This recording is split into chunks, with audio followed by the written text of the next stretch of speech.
You ready? Yep. Okay. Okay.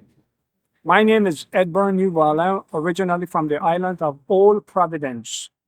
And I would like to give a brief history of why we are here, how we get here, and we belong to a country that is a different race, different language, and different religion. And that of itself should tell you something. The original. Sorry, can I stop you again to start again? Just take off the mask, Okay. if possible, yeah. Because it just look funny in the camera while we're filming, no worries. All right, just carry on again from here, that's cool. So, introduce yourself. My name is Egbert Newball Robinson. I am originally from the island of Old Providence. And I would like to give a brief history of why we are here in belonging to a country that have a different race, different language, and different religion. The original inhabitants of these islands were English Puritans that came here in the year of 1630, and they established a colony in Old Providence, and they had some people here in San Andrés also. They came from England, running from the persecution that was going back then in England because of the imposition of the English government that everybody had to belong to the Church of England. And that's why the Puritans went to the United States in 1620, and they came here in 1630. The ship that brought these Puritans here,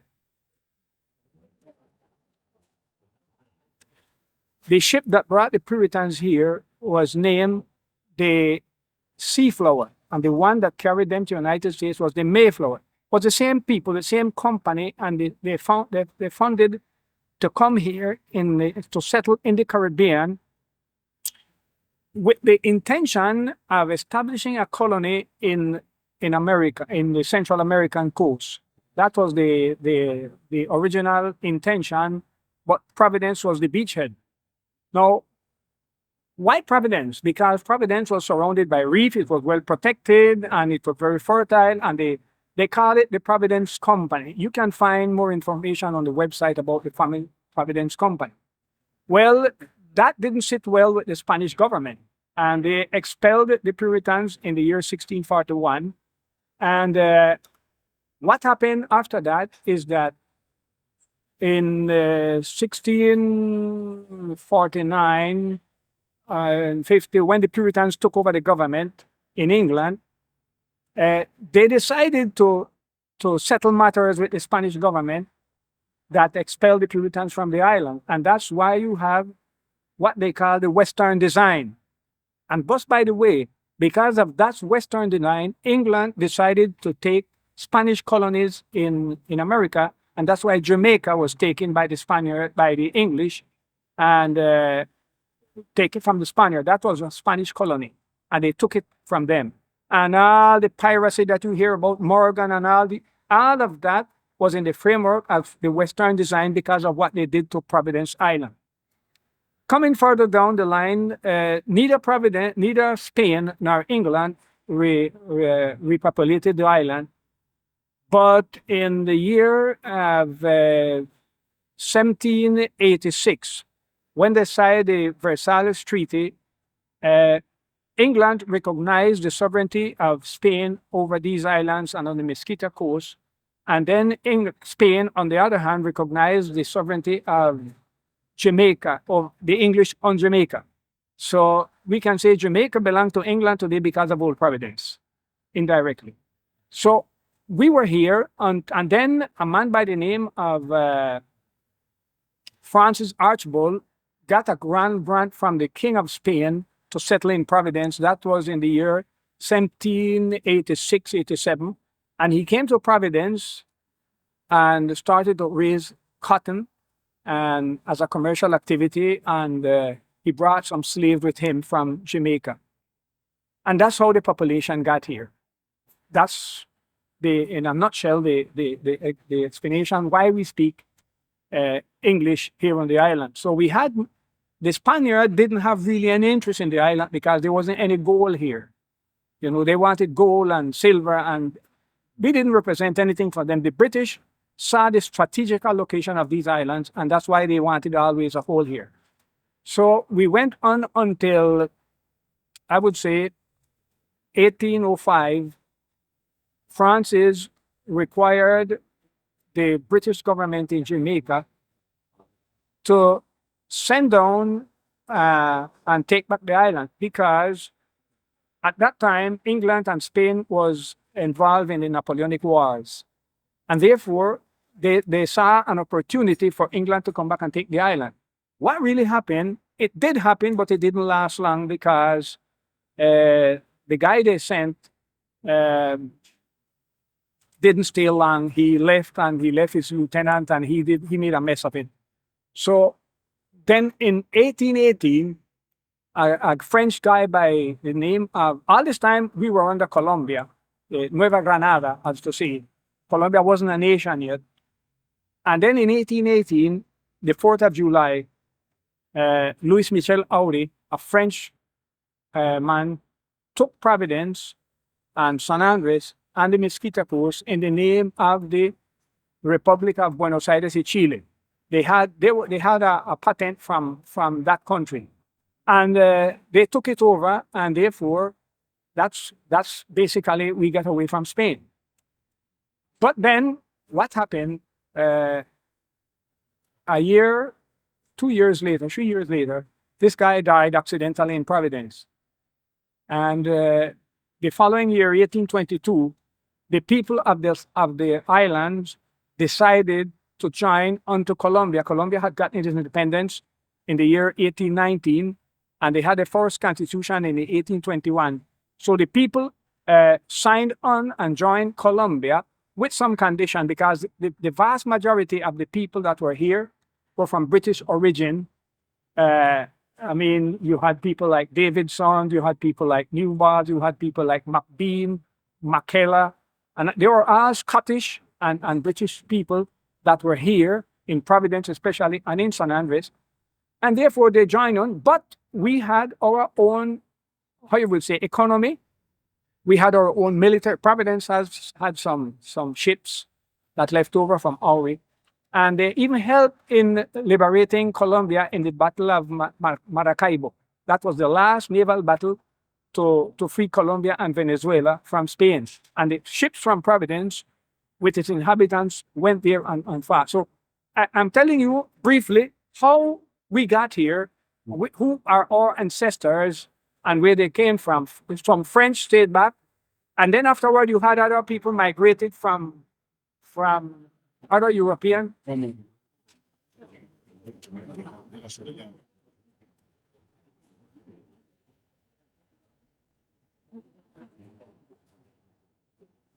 Yeah, and they see everything going red just then, like, yeah. All right, just that last piece again. You're good. Okay, so you had people that migrated to the island that came from Sweden, from other part of Europe, especially England. Some came from United States also, along with Aury, and they stayed on the island. And that's where we get the family names you find are totally different from those of the mainland.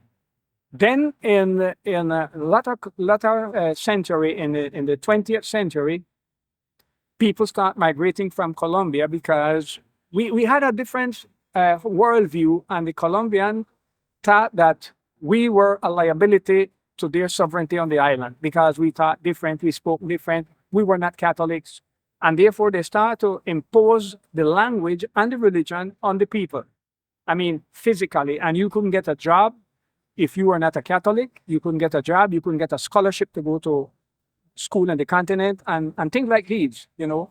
They manipulated the whole situation, and many people changed from the Baptist religion and joined the Catholic Church because they had an opportunity to go to study or to get a job and survive. And the economy gradually was broken down. We had,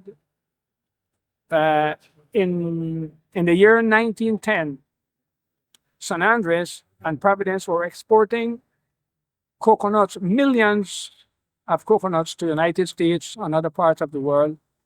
Especially in World War I, they were exporting a lot of coconuts because the commerce from the Philippines, where they used to bring coconut to the United States, was interrupted because of World War I. So they bought the coconut from here, and ships would come and go. And even before, they used to come and go from the United States. And the economy of the island, we had an income per capita above that of the mainland Colombia because of the coconut industry. And they were not happy. The first Catholic priests that came here were American, but somehow the Colombian government becomes suspicious of the American priests, that they would turn the heart of the people toward the United States and maybe induce them to join the United States, which happened in 1903. When Panama got separated, the American came here on a ship and offered the people to join Panama and leave Colombia. The people declined the invitation. And so there was always a suspicion toward the United States because of the canal, and they wanted these islands, right in front of the canal. It was strategic. And therefore, they brought in English priests, which was another situation because the English priests fell at home with the people, and they was not achieving their goal to change us, so between quotation marks, to civilize us. That's the word they used to use. Even though everybody could read and write, civilization included being Catholic and speaking Spanish. That was the term they used. And therefore, they brought in the Spanish priests, the Capuchinos, and they did the job. They start forcing the people to change their language and forcing them to become Catholics. And in the ways I told you before, jobs and scholarship. And therefore, as time went on, we still had the control of the economy. But in 1953, under the military government as Rojas Pinilla, they built an airport, the airport right here that is functioning now. And people started to come in before because we had sailing vessels back then. And it was not nice for them to come on a sailing boat from Cartagena to San Andrés. It's a rough trip. You will get seasick and things like that. So they built the airport, and they did some landfills in the 60s, early 60s. A Dutch company came and filled all where the front road, what they call Avenida Newell, they were landfills. They filled them up with sands from the sea, and you can notice that the people are living there from the mainland continent because they didn't have any land here where to settle. So they had to make space for them by filling the swamps. And even where the airport is, part of it, a large part of swamps that they filled in with from the sea. So and they brought in people by, I would say, in commercial quantities to occupy the land, and how you would say, they call it an act of sovereignty by sending these people down because we were not considered Colombians. And I remember going to school. I didn't understand the language very well, but they used to ask, what is your country? Country is the place where you're born. All of you are from the same language, the same religion, and the same ethnic background, And well, we didn't fit in that. I didn't fit in that. I didn't understand then, but we didn't fit in that, That's the definition of country. So what I'm telling you is that what we are seeing today with the overpopulation is a result of this mentality that they have, that we are not good Colombians. And it's an extension of the war between Spain and England. The Spanish and the English were at war more than time until even down to the Napoleonic Wars. That was the last one. And therefore, we are in the midst of this, and we just, in 1991, we were just recognized by the Constitution. All the rest of time, we were not recognized. We were tolerated. They didn't have religious liberty. We were tolerated. And therefore, until 1991, we had a constitution that recognized us specifically as a people, as an ethnic group. But well, that's on the paper. Really, they are not applying it the way they should. And so I believe I have given you a quick overview of the situation. And if you have any question, I would be glad. basically is a cultural war.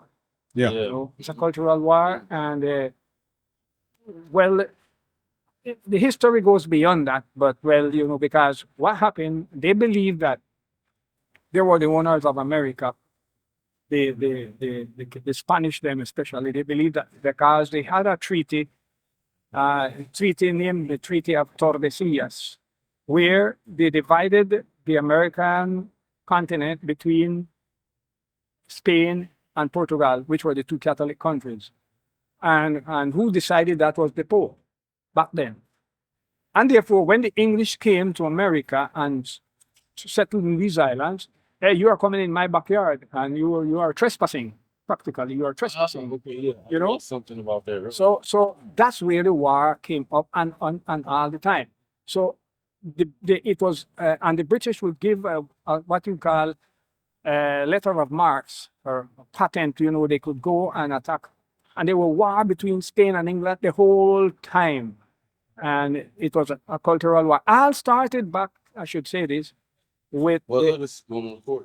I still recording. Oh, you I'm okay? like, this is gold dust. I'm like, just leave it rolling. all this came from let me figure what the word about is that from All right, quick, yeah. from You the said that again. All started back. all started with the problem between Henry VIII and his queen, who was Spanish, and he divorced her, and then war started between Spain and England, and that's why the British they turned from the Catholic Church and they made the Church of England, which the king is the head of the church and head of the state at the same time. And that didn't sit well neither with Spain, now with the Pope. So they always have, and they have several incidents where they try to, well, many people don't remember these things, but in England, they celebrated, I think it's the 4th or the 5th of November, the Fireball Night, they call it, or something like that, because they wanted to blow up the parliament, put some gunpowder underneath the parliament to blow it up, to kill the Protestant rulership and put in Catholic. I don't know if you November the 5th. yeah, November the 5th. You know about that. And they still celebrate it today. I don't know if the young people know why they're doing it, but that it was a religious war. And then it didn't happen. They tried to poison the queen,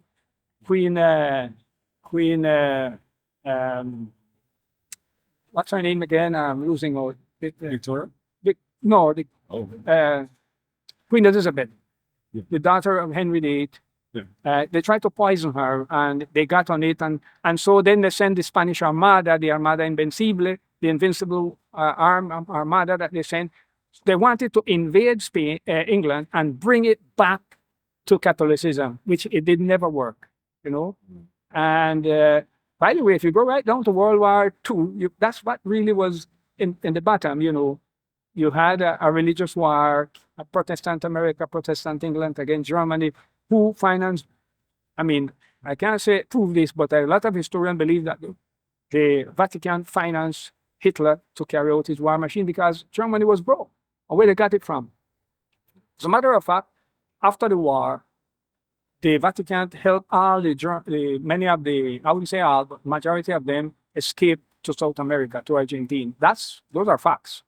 And so they were in with it, but it just didn't work.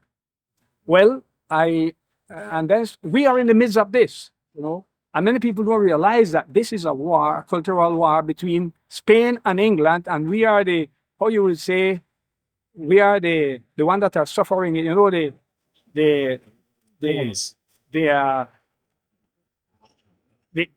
Indians, I mean, from India, they have a, oh my,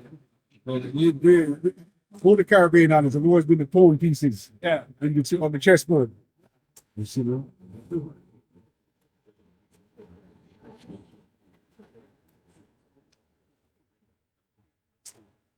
When the phrase goes in English, it says, when the elephant fights, the grass suffer. So that's where the grass in this case, you know, and I mean, it's real sad. But we have some outstanding people from these islands that they are still doing great in the United States. They've migrated, they got higher education, and they have done very well in the United States and other part of the country. But we are not recognized and we are not treated equally. You know, we are not treated equally, and we are not considered good citizens. And we right now the war between the legal war, I should say, between Nicaragua and Colombia over these islands that ended up in The Hague. And there's still a case going on right now. And what they did, they divided us as a people. The people in the Mosquito Coast, Nicaraguan coast, they're the same people like us. They speak the same language, they have the same culture, because they migrated from Providence and went there. And Nicaragua and Colombia signed a treaty in 1928 and divided us. You are a Nicaraguan and we are Colombian. I mean, without any other consideration but the territory. They never take the people in. And the same thing with the sentence from The Hague. They didn't take the people in account for anything. And I mean, I think that's a big mistake. We have the island. You can't own something just because I am more powerful than my neighbor and I said I want to take it and I take it. It doesn't work that way. Well, in that case, England would belong to France or Germany, and Trinidad would belong to Venezuela, just in that. Cuba would belong to the United States, and so on and on. It doesn't work that way, you know. So, and that's why World War II started, because Germany thought they had the power and they invaded Poland, and we know the rest of it. So, we are in the midst of this, and Colombia didn't put up a good defense. They didn't hear us. They wouldn't listen to the people from here that really know the history and try to tell them and show them. And it's a lot more I could say, but I know it's nutshell, but I believe you got sufficient to understand the situation here, why we are here and why we are in this situation, and we are struggling. We are the most densely populated oceanic island in the world. I mean, we have more than 3,000 inhabitants per square kilometer. I mean, that's madness. And we don't have any public service. If you come around town, and this time of year in certain streets, all you smell is filth, because the sewage pipes are too small. They wasn't designed for this amount of population, and the people coming, and they are still building and building, and we are crying and telling them, wait, hold, you can't do that, and to no avail. We can't stop it, you know. And that's the situation we are in. Oh. It's sad, even though it's such a beautiful island, it's very sad. Most of our people, they left and they are working on cruise ship, or my daughter right now, my daughter migrated to the United States. She is a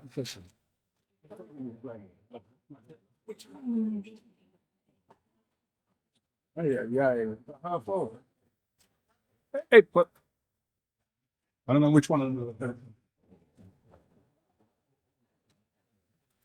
I don't hear. It's a cell phone.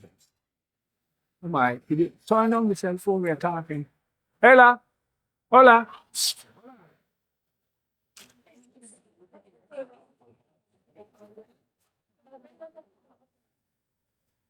Sí. El teléfono bajito. Oh my, they are not conscious at all. Anyway, okay. What I want to say is, I don't know. What was the last thing I was saying? About how much people in the population and the streets have been full of sewage. Yes. And then my daughter went to the States because she can't get a job here. She's a historian. She studied history at the Universidad Nacional in Bogota. Very good. She had a master's degree from Holland, in Universidad Vrij from Holland, Dutch. And she's working in the States as a teacher now because she can't get any job here. And I mean, she names Honey. That's the problem. Yeah. You know, this is the company. I don't remember talking to me like, "How you know my daughter?" You know what I mean? What's the problem? And I wrote her, and I said, she said, "No, I don't know anybody. I don't pick." But this girl is a homonym. You know, they have the same name, and I just didn't. I knew about her, but I forgot. Yeah. You know, and they always carry me to that program by the radio station, and I speak and nationally sometime, and they tape it. You know. Oh, okay. So that's so the idea. A good point, good juncture point here. Like you was talking about how overpopulated the island is, and how much people is here at Proffessor, and we went out to yesterday and we saw the trash heap. That was it. I know you had a question about the trash. So this island being overpopulated, is that affecting the amount of trash that's being has Obviously, that always been obviously. Let me give you some figures. We have, according to the statistic, the official statistic, we know that's not true. They said there were 70,000 people on the island. We know that's garbage, that's nonsense. We know that there are a lot more. But just the tourists that are coming in, there are more than 1 million tourists visiting the island every year. Now you figure that out by month, and then you see how many people are here. You know, it's a way beyond 3,000 when you take in the what you say, the floating population, the tourists. And there are not sufficient service. The garbage, the streets are messy, and they are just taking it, and we are complaining about it for years. Hey, let's manage this thing a different way. But maybe that's one of the tools they are using to keep us down. I don't know. I can't say anything. When you are coming on the plane, if you came in during the day, you will see that the first thing your eye will hit is that big mountain of garbage there. When you come in and taking the lining up for the runway, the garbage right on that side of you. I mean, it's huge, and what is that? Garbage dump. And the people have made protests, and it's a focus for sickness, for infectious disease, and I mean, and there is no way, and there are all the times everywhere who want to fix it, and they are doing it. Listen, Colombia is categorized right now as the most corrupt country in the world. You check it out. The most corrupt country in the world. We head the list. I mean, you have corruption everywhere, but I mean, we are, how would say, we are outside of the ballpark. Over the wall. Hit it over the wall. I think they actually listed it as Nigeria first, but Colombia second. Something like that. Yeah, but it's still. We are.